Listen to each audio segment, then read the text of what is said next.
Hello दोस्तों। तो कैसे हैं आप लोग। आशा करता हूँ आप सभी लोग अपने अपने घरों में स्वस्थ एवं सुरक्षित हो। तो चलिए बात करते हैं आज के हमारे वीडियो के टॉपिक के ऊपर। आज का हमारा वीडियो का टॉपिक है difference between rich mentality and poor mentality. तो चलिए बात करते हैं पुअर मेंटलिटी वाले लोगों के ऊपर। पुअर मेंटलिटी वाले लोग होते हैं वो हमेशा अपना पैसा एक्सपेंसिव चीज़ों पर, लाइबिलिटीज़ पर खर्च करते हैं। 10-10 हज़ार की जीन्स खरीदेंगे, महंगे महंगे फ़ोन्स खरीदेंगे, बड़ी महंगी महंगी गाड़ियाँ लोन पर लेंगे। हमें ऐसा नहीं करना चाहिए।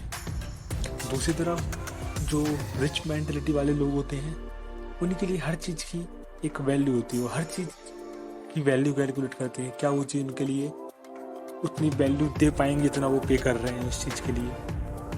जैसे मान लीजिए आज आपने एक गाड़ी ली, तो उस गाड़ी की आज मार्केट में वैल्यू है 5 लाख रुपये। तो आप उसको ले आएंगे, खरीदने के बाद उसकी जो वैल्यू है वो 5 लाख नहीं रहेगी। जितना आप उस गाड़ी को चलाएंगे वो जितनी पुरानी होगी उसकी वैल्यू उतनी ही कम होगी, उतना ही उसमें आपका पैसा जाएगा, उतना ही मेंटेनेंस में आपका पैसा लगेगा। तो वहीं दूसरी तरफ जो रिच मेंटलिटी वाले लोग होते हैं वो अपने लिए एसेट्स खड़े करते हैं जिससे उनको पैसा आए, जिससे उनको टाइम के साथ प्रॉफिट मिले।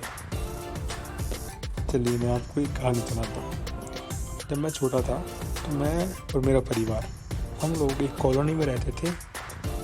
उस कॉलोनी में हमारे जो 2 पड़ोसी थे उनमें से एक अंकल थे, वो छोटा सा बिजनेस करते थे, और हमारे जो दूसरे पड़ोसी थे वो एक गवर्नमेंट एम्प्लॉय थे।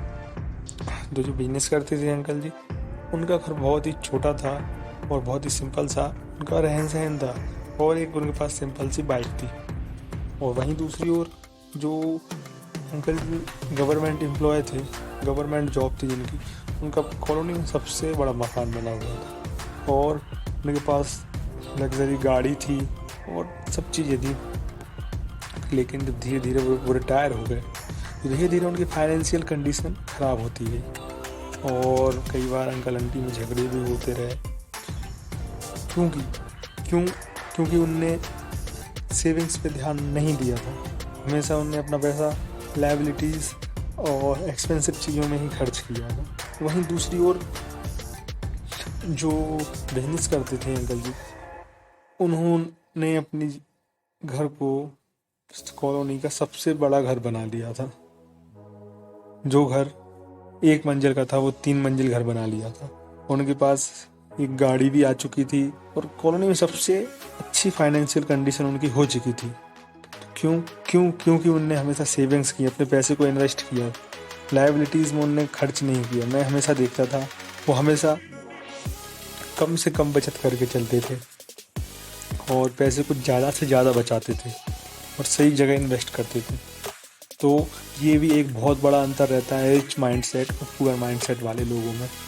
जब गवर्नमेंट एम्प्लॉय ये जो उनकी जब सर्विस थी, जब उनके पास पैसा आता था, जब उन्होंने सिर्फ लायबिलिटीज़ और एक्सपेंसिव चीज़ों पर पैसा खर्च किया, उस पैसे को बचाया नहीं, इसलिए उनकी जॉब जाने के बाद उनका पैसा पूरी तरह ख़त्म हो गया और बहुत सारे फाइनेंशियल मैटर्स फेस करने पड़े।